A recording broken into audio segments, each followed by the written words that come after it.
असतो मा सद्गमय तमसो मा ज्योतिर्गमय मृत्युर्मामृतंगमय।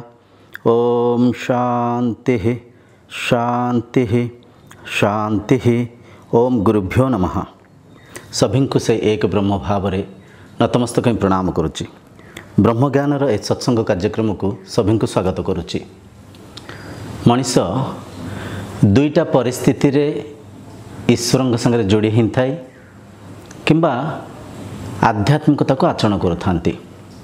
प्रथम परिस्थिति है जिते आम दुखरे थाउ कौन सी अभाव असुविधा थाउ से समय आम ईश्वर उपासना करुथाउ, ईश्वरंकर सहारा खोजुथाउ। हे प्रभु दयाकरी मोर दुख को दूर कर, हे प्रभु मो ये अभाव असुविधा को दूर कर।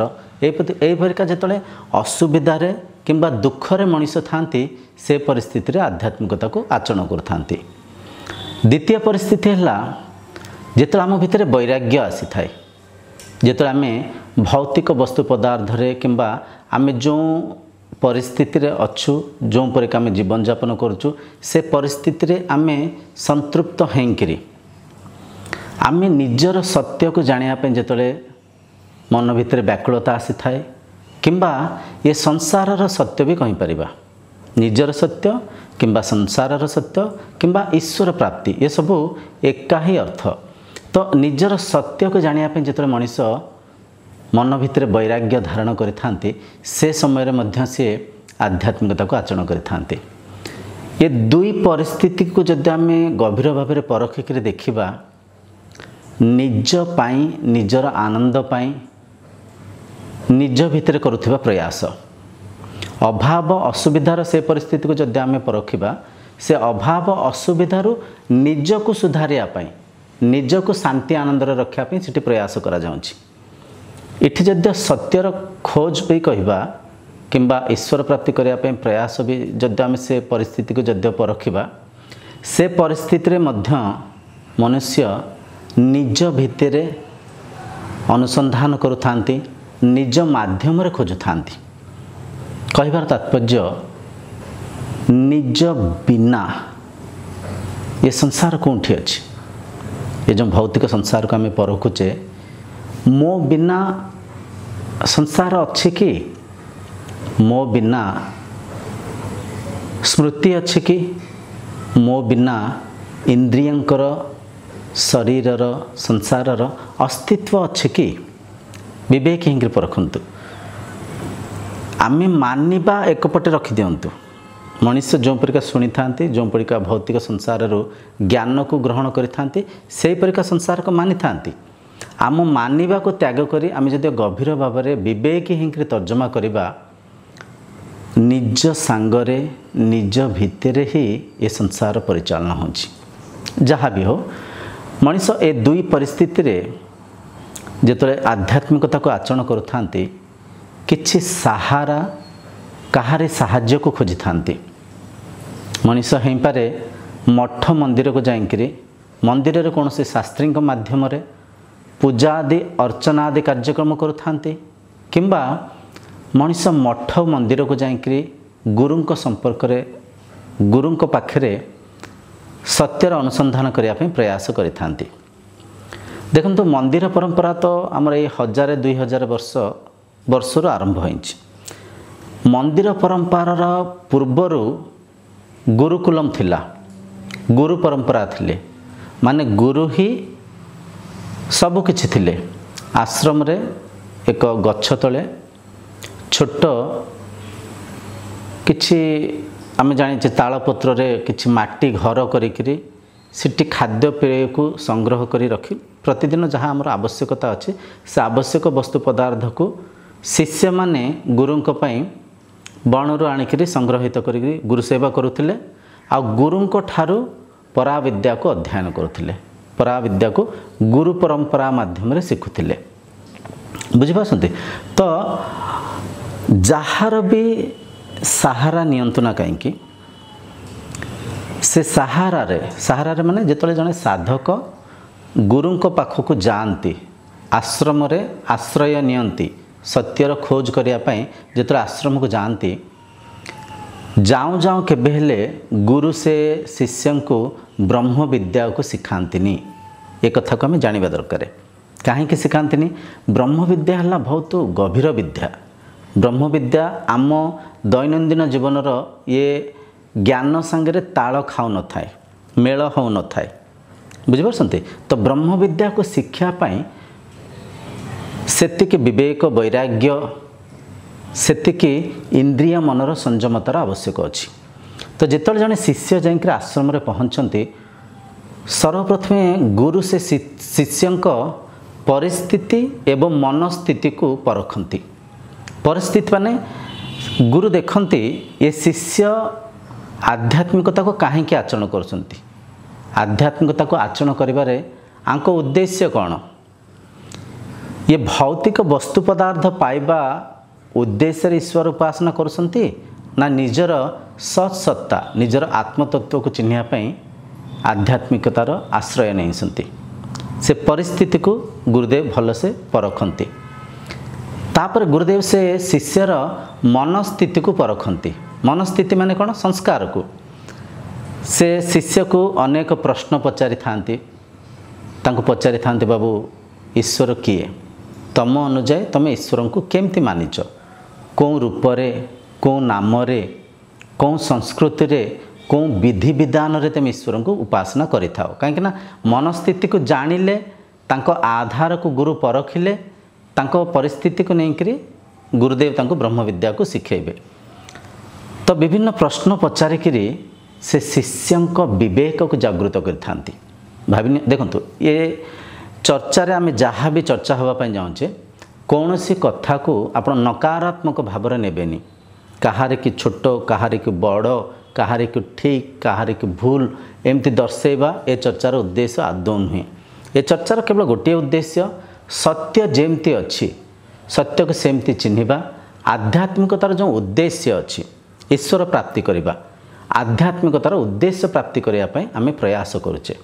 तो ये कहबार तात्पर्य गुरु सर्वप्रथम शिष्य को पचारि थांती हे शिष्य तुम ईश्वर को केमती मानि थाओ केमती मानिच किंबा केमती चिन्हिच।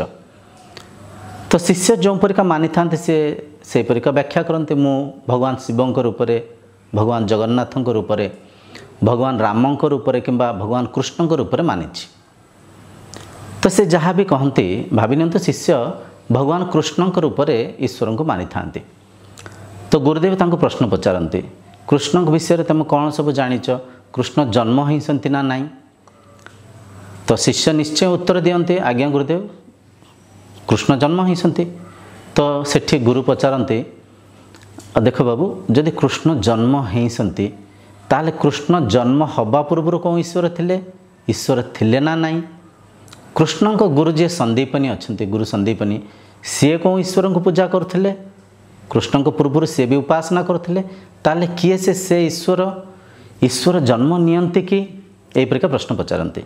तो शिष्य निहायती उत्तर पर व्याकुल होती ये सब कथा माध्यम विवेक जागृत हुए आ शिष्य भी उत्तर कहती निश्चय गुरुदेव ईश्वर अनादि काल थिले अच्छन्ति रहिबे ए कथा मु शुणिछि किंतु मो मन रे द्वंद्व अच्छी मो मन रे प्रश्न अच्छी मो मन रे हेई पारे अज्ञानतार मु किछि मानिछि। तो दयाकर मते मार्गदर्शन करंतु कृष्ण को पूर्वर ईश्वर केमती थिले। तो गुरुदेव आउरी प्रश्न पचारि थांती आमे शुणिचे जरासवर भगवान कृष्ण को तीर मारी भगवान कृष्ण को देहांत कर देथिले ताहले एबे से भगवान कौन परिस्थिति रे अछंती शरीरधारी कृष्ण तो नहांती। तो सेठी से शिष्य तांको विवेक को जागृत करि थांती आउरी आग्रह हिंकरी गुरु को पचार थांते गुरुदेव एटा तो बिल्कुल ठीक कथा आपण कहते ताले ईश्वर जदि थिले अच्छन्ति रहिबे ताले केमती अच्छन्ति कोठी अच्छन्ति ए प्रकार विभिन्न प्रश्न गुरु को पचारि थांती। तो धीरे धीरे जितले शिष्यंक मनस्थिति अंतर्मुखी हुए शिष्यंक अनेक पुराण इतिहास इतिहास आमर रामायण महाभारत किंबा अनेक कथा प्रथा से शिष्य को शुणी थांती। शिष्य को किसी साधना विधि को बतई थांती कहीं योग्यता नथिले आपण सबु जिनस को ग्रहण करि परिबेनी। मानि नियंतु जने शिशु अछंती से पंचम श्रेणी रे पढुसंती। पंचम श्रेणी रे पढुथिबा शिशु को जद्दा आमे एरोस्पेस कथा बुझेबा, आमे रोबोटिक टेक्नोलॉजी कथा बुझेबा, से शिशु बुझी पारिबनी। से शिशु भितरे एते ज्ञान नाही, एते आधार नाही। ठीक सेही परिका गुरु मध्य शिष्य को शिष्यर योग्यता पाई किछि साधना विधि को प्राथमिक दशा बुझे था। जमती कि आम ये चैनल रे चर्चा हिंचे अष्टांग योग। अष्टांग योग रे जम नियम आचरण करने कही था, आसन प्राणायाम को शिखई था। जम नियम आसन प्राणायाम तापर प्रत्याहार घटित हुए, धारणा विधि को शिखई था, ध्यानर उपाय शिखई था। अष्टांग योग पूर्व साधन चतुष्टय को मध्य से शिष्य को मार्गदर्शन करें। साधन चतुष्टय को आचरण करिबारे से शिष्य को गुरुदेव मार्गदर्शन करें। साधन चतुष्टय कौन थिला? विवेक, वैराग्य, समाधि, सत्संपत्ति, मुमुक्षत्व। ये सब साधना माध्यम रे जेतले शिष्य निज इंद्रियों को नियंत्रित करि पारंती, निज मनर अस्थिरता को चंचलता को शांत करिथांती। मन भितर जो शिष्य विवेक को जागृत करिथांती, समय आसे से शिष्य भितर उपनिषद को बुझिबार योग्यता थाए। से समय रे गुरु शिष्य को ब्रह्म विद्या को शिखई थांती। ब्रह्म विद्या है उपनिषद। उपनिषद जहाँ कि आम आज ठारू मांडुक्य उपनिषद को चर्चा है। से उपनिषदर गभीर मंत्रर अर्थ माध्यम रे स्वाध्याय करवा, निजर आत्मतत्व को बुझापी जाऊे। तो ये जो गुरुदेव जो शिष्य को उपनिषदर व्याख्या करिया पूर्वर शिष्य को बहुत सारा साधना को करिया को पड़ी थाए। शिष्य को भितरे संयमता को जागृत करिया को पड़ी थाए, धैर्य साहस को शिष्य भितरे जो मन को शुद्धता करिया को पड़ी थाए। तो देखंतु आपण आम समस्ते केते भाग्यवान, घरे बसिक निज मोबाइल माध्यम रे उपनिषद को बुझापी जाऊे। निहायती टेक्नोलॉजी आमे भल कही पारिबानी किंबा मंद कही पारिबानी। टेक्नोलॉजी टेक्नोलॉजी टेक्नोलॉजी को अधिकांश लोक इंद्रिय सुख पाई विनियोग करथिबा ए समाज रे आम्भे माने से टेक्नोलॉजी माध्यम रे उपनिषद को बुझापी, उपनिषदर गभीर मंत्रर माध्यम रे आमे स्वाध्याय करने जाऊे। ये गोटे विराट टेक्नोलॉजीर आशीर्वाद भी कही पारिबा। देखंतु सर्वप्रथम एक कथा को बुझंतु, उपनिषद है वेदर सारांश। बुझिपारसंती? वेदर सारांश माने वेदरे चारिटा भाग अच्छे। आमे चर्चा हिंतिले वेदरे संविदा कांड, आरण्य कांड, ब्राह्मण कांड, उपनिषद कांड, ए प्रकार चारिटा भाग अच्छे। से चारि भाग मध्य रे वेदर जो सारांश अच्छे, एसेंस ऑफ द वेदास, वेदर जो निष्कर्ष निचोड़ कही पारिबे, से है ब्रह्म विद्या, से है उपनिषद। उपनिषद माध्यम रे आमे ब्रह्म विद्या को शिक्षापी प्रयास करिबा। ये जो मांडुक्य उपनिषद को आमे बुझिबा जाऊे, मांडुक्य उपनिषद कलेबर माने मांडुक्य उपनिषद जो भौतिक कलेबर को जब आम देखा बहुत छोट, केवल तादरे 12टा मंत्र अच्छे, मुख्य मुख्य 12टा मंत्र अच्छे। से मंत्र को आउटे व्याख्या करने आउ किछटा मंत्र तादरे जोड़ा है। जहाँ भी हो कलेबर आकार रे उपनिषद बहुत छोट, किंतु ये उपनिषद है धानुआ लंका परिका। धानुआ लंका आपण मैंने धानुआ लंका खाई, बहुत छोटिया लंका थी, किंतु से लंका जदि टिके कामुड़ी देवे केते राग थाए, तार जो तेज केते था। से परिका ये जो उपनिषद रे एते गभीर अर्थ सब लुकाहित अच्छी। गोटे गोटे अर्थ को जो आप बुझे मन तृप्त हो, साधना बहुत सहज हो। बुझिपारसंती? उपनिषद ब्रह्म विद्या, उपनिषद गुप्त विद्या। उपनिषद को सुपात्र रे दान न कले उपनिषदर प्रतिफल भी जे देखुसंती, से उपनिषदर प्रतिफल को ଗ୍ରହଣ କରିପାରିବେନି କିମ୍ବା ସେ ଉପନିଷଦ ତାଙ୍କ ପାଇଁ ଲାଭାନ୍ୱିତ ହୋଇପାରିବନି। ଆର କାରଣ ଆମେ ଟିକେ ପୂର୍ବରୁ ବୁଝିଛେ। ଶିଷ୍ୟ ଯେଉଁ ପରିକା ଈଶ୍ୱରଙ୍କୁ ମାନିଥାନ୍ତି ସେହିପରିକା ସେ ପରଖୁଥାନ୍ତି। ଆପଣଙ୍କ ମନ ହେଲା ଆପଣଙ୍କର ଆଧାର। ଆପଣ ନିଜ ସଂସ୍କାରକୁ ନେଇକରି ପ୍ରତି ଜିନିଷକୁ ତର୍ଜମା କରୁଥାନ୍ତି, ବୁଝୁଥାନ୍ତି କିମ୍ବା ପରଖୁଥାନ୍ତି। ଯଦି ଆପଣଙ୍କୁ କୁହାହେବ ଭଗବାନ କେଉଁଠି ବୈକୁଣ୍ଠରେ ଅଛନ୍ତି, କୈଳାସରେ ଅଛନ୍ତି, ଭଗବାନ କେଉଁଠି ସ୍ୱର୍ଗରେ ଅଛନ୍ତି, ଏ କଥାକୁ ଆପଣ ଗ୍ରହଣ କରିପାରନ୍ତି। କାହିଁକିନା ଏହିପରିକା ଆମେ ସବୁ ଗପ କାହାଣୀରେ, ପୁରାଣରେ, ଟିଭିରେ ଏହିପରିକା ଆମେ ଦେଖିଛେ। କିନ୍ତୁ ଯଦି ଆମେ କହିବା ଈଶ୍ୱର ଆପଣଙ୍କ ଭିତରେ ଅଛନ୍ତି, କିମ୍ବା ଯଦି ଆଉ ଟିକେ ଗଭୀର ଭାବରେ ଆମେ ଯଦି କହିବା ଯେଉଁ ଈଶ୍ୱରଙ୍କୁ ଆପଣ ଖୋଜୁଛନ୍ତି ସିଏ ଆପଣ ନିଜେ, ତତ୍ ତ୍ୱମ୍ ଅସି, ତତ୍ ତ୍ୱମ୍ ଅସି। ତତ୍ ମାନେ ସିଏ, ତ୍ୱମ୍ ମାନେ ତୁମେ, ଅସି ମାନେ ଅଟ। ସିଏ ତୁମେ ହିଁ ଅଟ ଯାହାକୁ ଖୋଜୁଛ। ଏ କଥାକୁ ଅନେକ ଶରୀର ଗ୍ରହଣ କରିପାରନ୍ତିନି। କାହିଁକିନା ମନସ୍ଥିତି, ତାଙ୍କ ସଂସ୍କାର ଯାହା ବି ହେଉ। ଆପଣ ଏ କଥାକୁ ଶୁଣିଥିବେ, ନାନା ମୁନି ନାନା ମତ। ମନୁଷ୍ୟର ବାହ୍ୟ ମତରେ ଭିନ୍ନ ଥାଇପାରେ, କିନ୍ତୁ ଶାସ୍ତ୍ର ଆଜ୍ଞା ଅକାଟ୍ୟ। ଶାସ୍ତ୍ରକୁ କେହି କାଟିପାରିବେନି, ବେଦକୁ କେହି କାଟିପାରିବେନି, ଉପନିଷଦକୁ କେହି କାଟିପାରିବେନି। ଯଦ୍ୟ ଶାସ୍ତ୍ର କହୁଛି ଆୟମାତ୍ମା ବ୍ରହ୍ମ, ମୁଁ ଆତ୍ମା ବ୍ରହ୍ମ। ମୋ ଆତ୍ମା ବ୍ରହ୍ମ କହିବେନି। ମୋ ଆତ୍ମା ବ୍ରହ୍ମରେ, ମୁଁ ଆତ୍ମା ବ୍ରହ୍ମରେ ଆଜ୍ଞା ବହୁତ ବ୍ୟତ୍ୟାସ ଅଛି, ବହୁତ ତଫାତ ଅଛି। ମୋ ଆତ୍ମା ମାନେ ମୁଁ ଭିନ୍ନ, ମୋର ଆଉ ଗୋଟେ କ'ଣ ଆତ୍ମା ଅଛି ସିଏ ଭିନ୍ନ ହେଇଯିବ। ଫେରେ ଆୟମ ଆତ୍ମା ବ୍ରହ୍ମ, ମୁଁ ହିଁ ଆତ୍ମା ବ୍ରହ୍ମ। ବୁଝିପାରୁଛନ୍ତି? ये जो महावाक्य ये मांडुक्य उपनिषद आप पाइबे आगामी मंत्र में। आयम आत्मा ब्रह्म जो आम अनेक थर चर्चा होचे, आयम आत्मा ब्रह्म ये उपनिषद रे से महावाक्य अच्छी। आप आगामी मंत्र में कथा को बुझीपारे। तो मु ही आत्मा ब्रह्म टिके पूर्व आम जो चर्चा होते, मनीष दुखरे हो किंबा मनीष सत्य को चिन्हबार उद्देश्य हो जेबे भी आध्यात्मिकता को आचरण करुथांती, सीए यही भौतिक शरीर, मन रूपक सूक्ष्म शरीर, अहंकार रूपक कारण शरीर को माध्यम करिकरी ही संसार को परखुथांती। बुझिपारछंती? शरीर इंद्रिय मन बिनु आपण कौनसी तर्जमा करि परिबेनी। आपण को बिनु आपण संसार को भिन्न मानिसंती। आमे मानिबा को गोटे पाखरे रखि दियंत, काहेकि ना जहाँ मानिसंती ताहा सत्य भी हो पारे, ताहा मिथ्या भी हो पारे। बुझिपारछंती? पृथ्वी गोलाकार अच्छी ये कथा को आविष्कार करने पूर्वर आमे माने मानुथिले पृथ्वी चतुर्भुजरे अच्छी।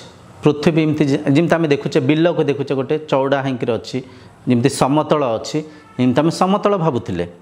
किंतु वैज्ञानिक माने जो आविष्कार कले पृथ्वी गोटे पिंडुला परिका अच्छी, गोलाकार गोटे बॉल परिका अच्छी। तापर आम ता स्वरूप को बुझिले। तो ता पूर्वर जो मान्यता थिला, ता पर जो आविष्कार पर से मान्यता सब मिछ होगला। ठीक सेमती आम जहाँ भी मानिचे आम मानिबा को शास्त्र अनुजाई जो तर्जमा करवा सत्य कौन बुझीपार, से सत्य को बुझापी आसतु आम समस्त प्रयास करवा मांडुक्य उपनिषद माध्यम। मांडुक्य उपनिषद अथर्व वेदर ब्राह्मण भागरू निया जाइछि। ब्राह्मण कांडरू ब्राह्मण भागरू अथर्व वेदरू ये मांडुक्य उपनिषद को निया जाइछि। मांडुक्य ऋषि अच्छंती, मांडुक्य ऋषि नाँ रे मांडुक्य उपनिषद रचना होइछि। ये उपनिषद रे आमे बहुत साधारण कथा को आमे प्रतिदिन अनुभव करुथिबा आम अनुभव को माध्यम करी बहुत सहज भाव में आज्ञा बुझा जाइछि। ये उपनिषद रे कौन से जिनिस को आपन को मानिबा को पड़िबनी, आपन को अनुभव भितर सब जिनिस अच्छी। जेमति कि जागृत अवस्था, स्वप्न अवस्था, सुसुप्ति अवस्था, शरीर, कारण शरीर, स्थूल शरीर, माने इठी मनर जो प्रज्ञान स्थिति, माने आमे जहाँ प्रतिदिन अनुभव करुचे से अनुभव को आधार करी बहुत सरल बहुत स्पष्ट भाव में ये उपनिषद रे व्याख्या करा जाइछि। आमे कथा आगुर भी चर्चा होइछे। उपनिषद रो अर्थ हेउछि गुरुंक पाखरे बसी निजर तत्व को चिन्हिबा पई प्रयास करिबा। उपयुक्त नियुक्त शद। उप हैला पाखरे, नि माने पाखर अति पाख को भौतिक अज्ञान को निषेध करी निजर तत्व को चिन्हिबा पई करथिबा प्रयास। आम अति निकटरे किए अछंती, आम कहि परबा, आम कहया भी अनुचित हबो। मो निकट तत्व को चिन्हिबा पई करथिबा प्रयास। मो पाखरे किए अछंती, सर्वप्रथम आम जदि देखिबा स्थूल शरीर मो पाखरे अछि। जदि आउ टिके भल भाव में परखिबा स्थूल शरीर ठारू आउरी सूक्ष्म भाव में मो इंद्रियों को अनुभव मो पाखरे अछि। ताठो आउ पाखको जदि आमे जिबा ताठो आउरी पाख हैला, आउरी सूक्ष्म हैला मो मन। काहेकि ना मन माध्यम रे मो शरीर को परखुची, मन माध्यम रे मो इंद्रियों को भोग्य वस्तु को अनुभव करुची। तो ता पाखरे हैला अति पाख हैला मन। मन ठारू भी पाखरे किए अछंती कि? मन ठारू भी मनर ऊर्ध्वरे किए, मनर साक्षी भाव रे, मनर द्रष्टा भाव रे, मन ठारू भी आउरी समीपरे आउरी पाखरे किए अछंती कि? विवेक ही तर्जमा करंतु। निश्चय अछंती। किए अछंती? आपण निजे अछंती। केमती अछंती? निराकार रूप रे अछंती, निर्गुण रूप रे अछंती। तो से निराकार तत्व को चिन्हिबा पे आमे प्रयास करूचे, निजर आत्म तत्व को चिन्हिबा पे आमे प्रयास करूचे। शास्त्र रे वर्णना अछि, उपनिषद को यद्य ब्रह्मानुभूति करथिबा ब्रह्मज्ञानी मुखर शुणा सी आउरी भल भाव में स्पष्ट भाव में आम बुझीपर किंबा ता प्रतिफल आउरी स्पष्ट हो। उपनिषद रे आहुरी एटा भी वर्णना अच्छी। उपनिषद को जद्य आम जो भाषा व्यवहार करुचे, आम मातृभाषा कहतु कि आम व्यवहारिक भाषा कहतु, से भाषा रे जद्य आम शुणा से उपनिषद आउरी लाभान्वित हो पार, से उपनिषद आउरी हितकर हो पार। तात्पर्य संस्कृत रे लिखा हिंतिबा से उपनिषद को आमे ओडिया भावार्थ रे बुझिया प्रयास करुचे। तो एतिकी मु केवल अनुरोध करी, ये संपूर्ण उपनिषदर चर्चा को एकाग्र चित्तरे विवेक हेंकरी बुझिया प्रयास करेंगे। आसंतु सर्वप्रथमे आमे उपनिषदर शांति मंत्र को पाठ करिबा। आमे जेकोसी ईश्वर आमे जेकोसी भौतिक काम कार्य करूथाउ, से काम कार्य करने पूर्वर आम ईश्वर को प्रार्थना करिथाउ, ईश्वर को आम उपासना करिथाउ एवं से काम को करिथाउ। तार कारण आम समस्ते जानिचे, ईश्वर उपासना करी जो कार्य को आम आरंभ करिथाउ से कार्यर प्रतिफल ठीक से मिली थाए, से कार्य संपन्न होता है, से कार्यर कौन से बाधा विघ्न आसेनी। गोटे घर करुसंती, घर करने पूर्व भूमि पूजा करुसंती, कौन से फैक्ट्री कौन से दुकान आरंभ करने पूर्व से होम हो यज्ञ हो ईश्वर उपासना होपर से जो दुकानर उद्भावन हो। ठीक सेमती उपनिषद को आरंभ करने पूर्व गुरु शिष्य दुहें शांति मंत्र को पाठ करती। शांति मंत्र माध्यम रे ईश्वर को कहते, हे प्रभु ये उपनिषद ये चर्चा आम जिते दिन भी चर्चा करूँ, जिते दिन भी ये आश्रम रे आमे साधना करूँ, ये उपनिषद चर्चा माध्यम रे ये उपनिषद चर्चा करुथिबा से समय रे आम कान मंगलकर कथा को शुणु, भल कथा शुणु, आखि भल दृश्य को देखु, मन भल चिंता चिंतन को धारण करूँ, आमको इंद्र देवता साहाय्य करंतु, आमको पूषा देवता सहारा हुंतु, आमको बृहस्पति देवगुरु बृहस्पति सहारा हुंतु। ए प्रकार शांति मंत्र को माध्यम करी ईश्वर उपासना करी उपनिषद मंत्र भितर को गुरु और शिष्य प्रवेश करती। तो यही विधि रे आसंतु सर्वप्रथम आमे शांति मंत्र को पाठ करिबा, तापरे आमे उपनिषदर गोटे गोटे मंत्र को बहुत गभीर भाव में से मंत्रर अर्थ माध्यम रे स्वाध्याय करिबा। स्वाध्याय माने निज को अध्ययन करिबा। मु आत्मा कहा जाउछि, मु ही से ब्रह्म कहा जाउछि, तत्त्वमसि अहम ब्रह्मास्मि मु ही ब्रह्म मु ब्रह्म केमती मु आत्मा केमती मु जो ईश्वर को खोजुची से ईश्वर मो भितर अछंती किंबा से ईश्वर मु एक केते बड़ कथा देखंतु केते बड़ कथा। तो ये वीडियो जेबे भी आप देखिए वीडियो बहुत लंबा भी हो पारे कहीं उपनिषद गोटे गोटे शब्द रे बहुत गभीर अर्थ थाए ताकू व्याख्या करू वीडियो बहुत लंबा हो पारे। धैर्य सहित ये वीडियो को देखिए एकाग्र चित्त सहित विवेक हिंकरी ए वीडियो को देखिए परखिबे। ए वीडियो को देखुथिबा समय मन में जदि किसी प्रश्न जागृत हो दयाक कमेंट सेक्शन रे लिखिक पठेबे। ये शरीर प्रयास करिवो से प्रश्नर उत्तर दवापाई नचेत आप चाहिए मोबाइल नंबर रे भी आप संपर्क करी कथबार्ता हिंकि आप मन में संदेह को दूरीभूत करें। आसंतु आमे सर्वप्रथमे शांति मंत्र को पाठ करिबा। भद्रं कर्णेभिः शृणुयाम देवाः भद्रं पश्येमाक्षभिर्यजत्राः स्थिरैरङ्गैस्तुष्टुवागुंसस्तनूभिः व्यशेम देवहितं यदायुः स्वस्ति न इन्द्रो वृद्धश्रवाः स्वस्ति नः पूषा विश्ववेदाः स्वस्ति नस्तार्क्ष्यो अरिष्टनेमिः स्वस्ति नो बृहस्पतिर्दधातु। देखंतु इठी कहूँ ओम भद्रम कर्णे भी शृणुयामि देवा।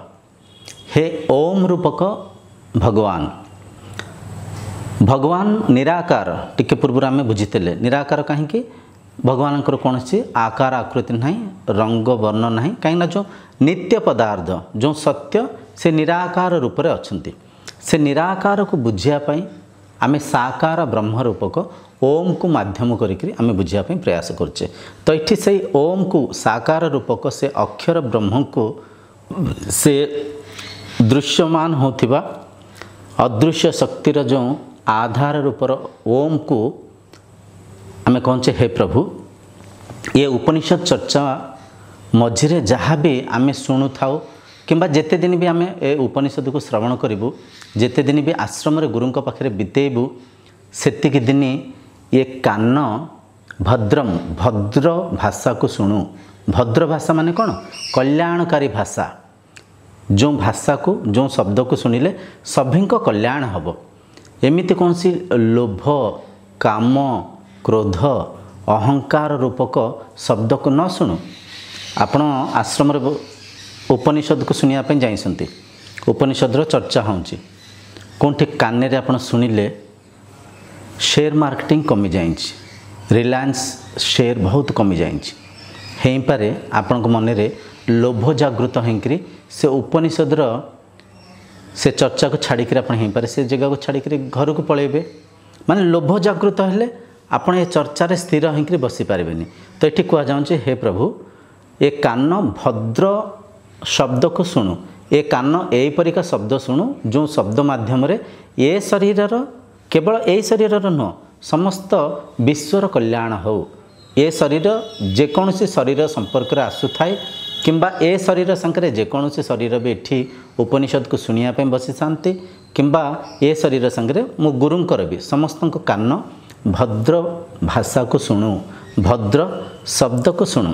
तापर कहूँ भद्रं पश्येमाक्षभिर्यजत्राः माने ये शरीर यज्ञादि पुण्य कार्य करी पुण्य कर्म करी ये चक्षु माध्यम रे भद्र दृश्य को देखू भल दृश्य को देखू ये आखि माध्यम रे खराब दृश्य जमती देखा न जाओ।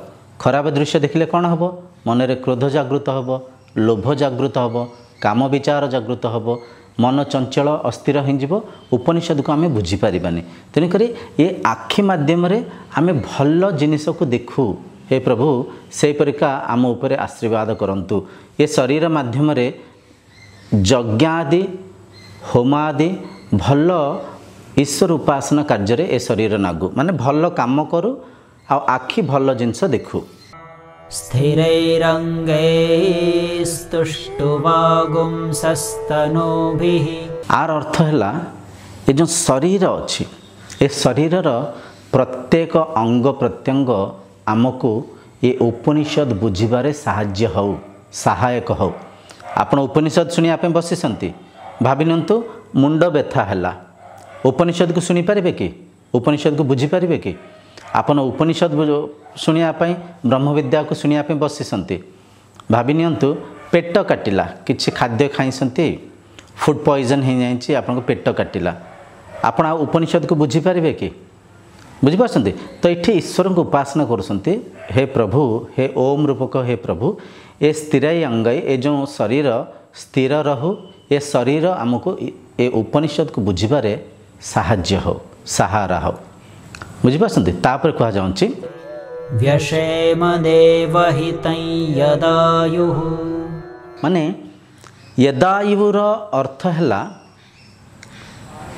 संपूर्ण जीवन ये शरीर जेतिकी दिन भी बंचिब किंबा ये शरीरर जेतिकी भी आयु अच्छी ये शरीर बंची थिबा जाए ये शरीर ईश्वरीय कार्य नागु ठाकुरंक सेवारे नागु भक्ति मार्ग को आचरण करू माने ये शरीर जेति दिन भी बंचिब सेतिकी दिन ये शरीर ईश्वर उपासना रे नागु मंगलकर कार्य नागु ईश्वरंक सेवारे नागु एपरिका कहा जाउछि।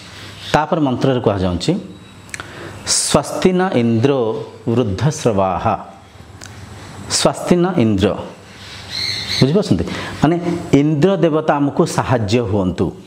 इंद्र देवता माने कौन ये भल से बुझंतु पुराण इतिहास रे आमे शुणीचे देवराज इंद्र जे कि ऐरावत उपरे बसी थांती जे कि वज्रायुध को धरी थांती जे कि देवतांकर राजा देवेंद्र से पुराण गप कहानी रे से सब कथा इंद्रंक व्याख्या वर्णना से प्रकार लिखाई किंतु तत्व सत्य इंद्र हेले मन बुझीपारती इंद्रियंकर जे राजा इंद्रियंकर जे स्वामी सी हेले इंद्र इंद्र माने ये मन कथा कहुँ मन आमको उपनिषद पढ़ुवा समय रे मन आमको ये ब्रह्म विद्या को अध्ययन करुवा समय रे मन आमको साथ दौ मन आमको आशीर्वाद करू इंद्र रूपक मन आमको ये साथ दौ बुझीपारती जो आमर इंद्रिय अच्छी इंद्रिय हेले देवता दृश्यर देवता चक्षु श्रवणानुभूतिर देवता है कान घ्राणानुभूतिर देवता है नासिका रुचिर देवता है जिभ माने ये जो इंद्रिय अच्छी इंद्रियंकर जे स्वामी सी हेले इंद्रिय इंद्र सी हेले मन से मन आमको उपनिषद चर्चारे साथ दौ मन भितर जेमती विकार वृत्ति सृष्टि न हो मन भितर जेमती अहंकार अहंभाव काम विचार क्रोध ममत्व ईर्षा हिंसा एपरिका वृत्ति रे जेमती मन दूषित न हो मन रूपक से इंद्रदेव आमको जेमती साहाय्य करंतु कल्याण करंतु। तापर कह जाउछि स्वस्ति न पूषा विश्ववेदाः स्वस्ति न पूषा पूषा देवता हेले ज्ञानर देवता कहि परिबा किंबा धनर देवता कुबेर भी कहि परिबा। पूषा देवता को आम एपरिका मानि तो कुबेर